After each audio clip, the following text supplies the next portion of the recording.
Hello, ladies and gentlemen. Welcome to Daisy Opals. My name is Nick. Thank you for coming for another opal cutting video. And hopefully this week I can make right what I did wrong last week. If you saw last week's video, I cut a Welo Opal from Ethiopia.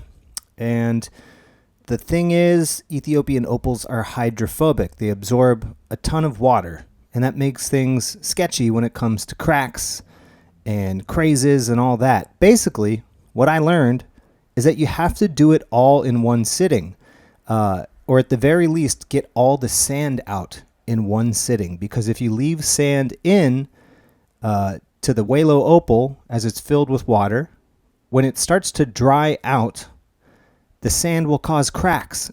That's what happened in last week's video. Is I cracked the opal because I think I let it dry too much when I was dopping it, and then got it wet again. So this week I have this gorgeous Ethiopian opal here, pretty similar to last week, except it looks like there's a lot more potential for a unique pattern. That's what I'm hoping on. So cutting Welo is deceptively difficult, and I'm prepared to master it. I am going to master deception. In fact, I've already deceived you here today, ladies and gentlemen, for you are not talking to me. You are talking to me. That's right. This is the real me. I recorded the video of the other thing, the other intro, yesterday, and I wasn't happy with it because we've been kind of sick and I sounded super groggy, so I redid it.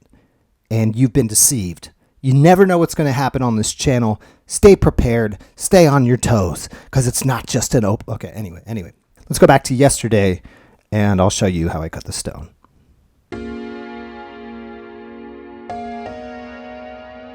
First thing was first, and that was removing all of the sand. If I leave any trace amount of sand, it's going to create cracks later as it expands and dries.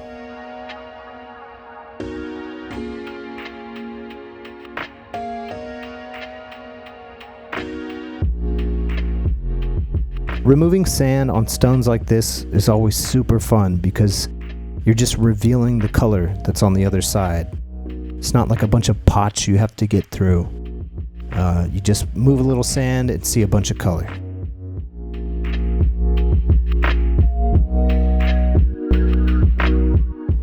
The sponsor of this video is Frank from Opalholics RS, and he was telling me that all the sides have to be sanded with the same grit before it dries. Otherwise, the different sides will dry at different rates and also cause cracking.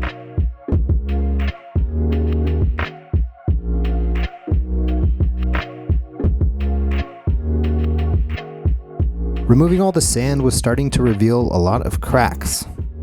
I did study them a bit, and luckily they didn't seem too deep. Here I am trying to cut in the same direction of the cracks. I'm not entirely sure this is needed, but in my mind, I'd imagine that you could pull the crack apart further or shoot water inside or something if you cut it the other way.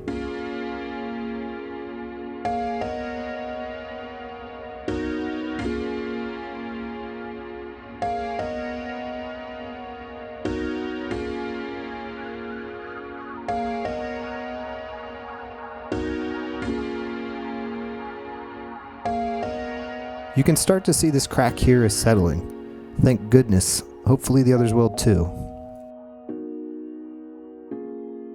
And we can finally definitely see where the top should be. There's tons of bright pattern here. And it looks like we might have another jigsaw pattern as well. I suppose it's time to make this side the bottom.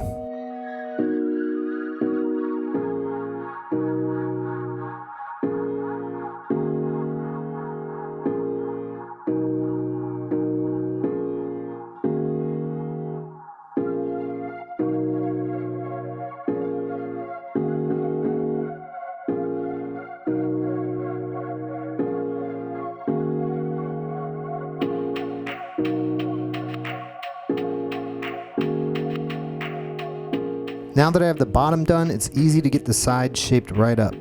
I want to have a nice little setting edge on this stone.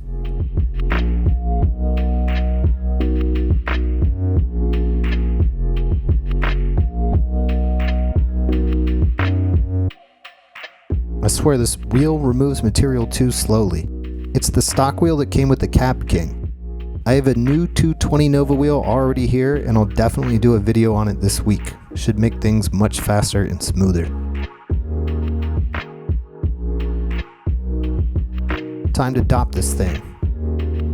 It's time to dop.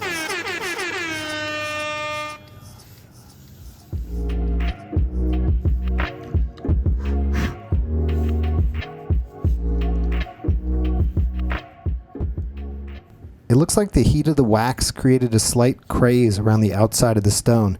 I was super freaked out at the time, but it was pretty shallow and disappeared fairly quick.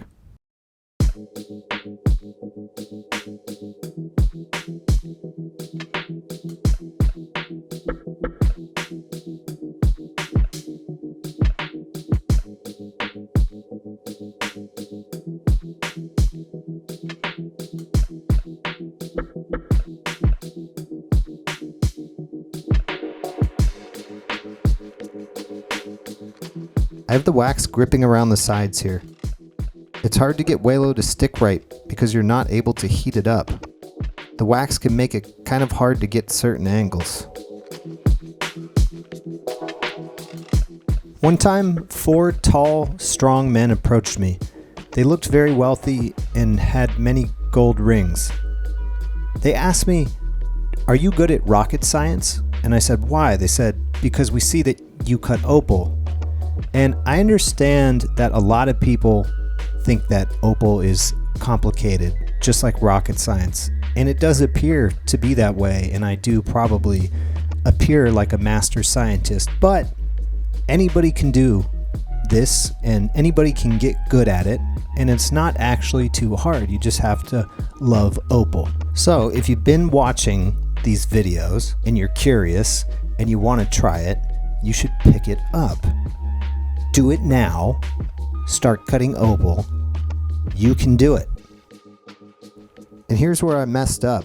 At this point, I tried grinding down the wax a little bit too far, and the stone ended up falling off the stick.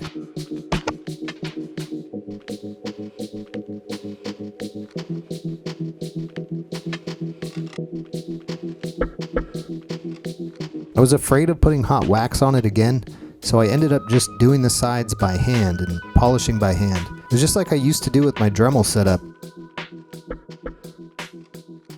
So this is where it gets funny. There was an imperfection, and this is actual footage of me lying to myself in denial that I'll have to go through the whole process all over again, trying to rationalize why I don't need to. Looks pretty good. I find it pretty funny. Looks like there's a little point there, but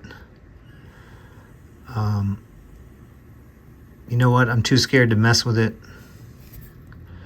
Too scared to get it wet again because I think it looks so good. And we'll just see. We'll just see how it does with that inside of it. I think it's still going to be incredible. Just let it dry and I'll show you tomorrow. Okay, back again. And the little mark is gone, thank goodness. I couldn't bear it. I was gonna let it go, but I couldn't bear it, and looks pretty good to me. I can't wait to see this pattern. It looks like it's gonna be a jigsaw, but we'll know tomorrow when it dries. Okay guys, here we are. The stone is done, and let's take a look. Absolutely incredible. Welo is so fun to cut because it can be so surprising. I have another jigsaw pattern here, is what it looks like to me. Having a little bit of trouble with the saturation of the camera, but you can still tell it's a beautiful jigsaw with tons of reds. It's also a pretty huge stone, if you don't mind my knuckle hair. I mean, damn, that's going to be a hell of a ring. Might actually have to be a pendant. Let me know what you think in the comments, ring or pendant. Anyways, I couldn't be happier. You know, I had that small imperfection over here, and I completely redid the stone from the top up.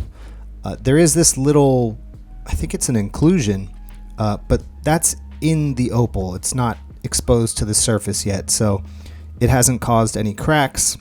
But anyway, yeah, I just am amazed with this Welo opal. I couldn't be happier. I think the cut is gorgeous. The main lesson from today is to always dry your stone before you go into polishing. I wish I had taken a look and I had found that little mark that was here, and then I wouldn't have had to do it a second time from the 220 wheel. We have a new camera. It's like a DSLR camera, and I'm waiting until I can afford a macro lens, and then at that point you guys should be getting a lot better video, especially of my cuts. I have to get a whole system to hang the camera above my cutting wheels, but it should be super juicy and you should be able to see all the detail of the sand coming off, and it should be nice and satisfying. So look forward to the 1,000 subscriber video. Look forward to the new camera and high quality footage. Great seeing you guys. I'll see you in next week's videos. I'll see you in next week's video. Bye bye.